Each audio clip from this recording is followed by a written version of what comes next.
When I was in high school and college, I went to a lot of choir rehearsals because I did a lot of choir activities.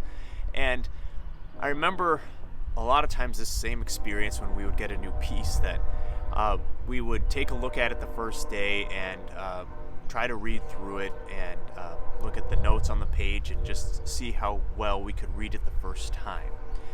And then usually do that for about a week or so and then come back to it later, and the director would help us to get into the music a little bit more by giving us more information about what the writer, the one who wrote the words to it, what they meant or what they might be referring to, or what the background was. What was the background about this piece? Maybe it had to do with a certain event or something that was really sad or something that was really happy, whatever it was, and it helped us to understand more of the feeling behind it. And then another thing that I thought was really fun was we got to sometimes we would sing the piece, and then we were given a metaphor for how we should sing it like. So maybe it was like slow and to be really legato, really like stretched out.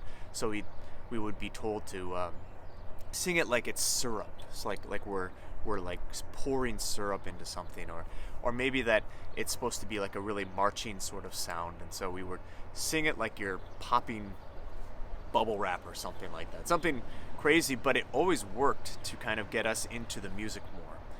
And the piece became more than just these words and notes on a page that we would try to sing and try to, go from the page to our mouths and sing it. And it became something much more. It became something that we felt deeper in our hearts. And I think it's the longing we have for a lot of things in our lives, that we want them to be not just head knowledge, but heart knowledge. It's what Jesus wants for us with the law that he gives us through the Old Testament, and now that he is fulfilling in himself. He tells us today that his disciples, the righteousness has to go beyond that of the scribes and Pharisees, meaning that the righteousness can't just be a head knowledge of the law. They have to know what the end goal is. The end goal is always relationship with God and relationship with one another. Deeper relationship within that. And we can say that, but we have to know what that means as well, what that looks like, what it feels like to have a relationship with God. And so we have to continually give of ourselves, make our righteousness go past that of just a head knowledge, just what it says on the page, but we have to continue to go deeper.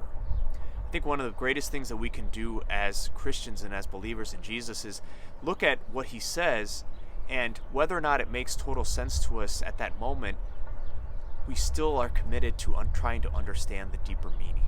We have to go beyond what we see at face value, what we see and what we understand because of our cultural background and in the environment we were brought up in. A lot of times that totally shapes something, and sometimes it can poison us from what the meaning really is, or it can just kind of make us reject it right away. But Jesus's meaning is always that of deeper relationship with him and relationship with others. Let's ask the Lord today to help us to be more observant in what we see and what we read, that we might come to deeper relationship with him and with others, so that we might know his love in our hearts.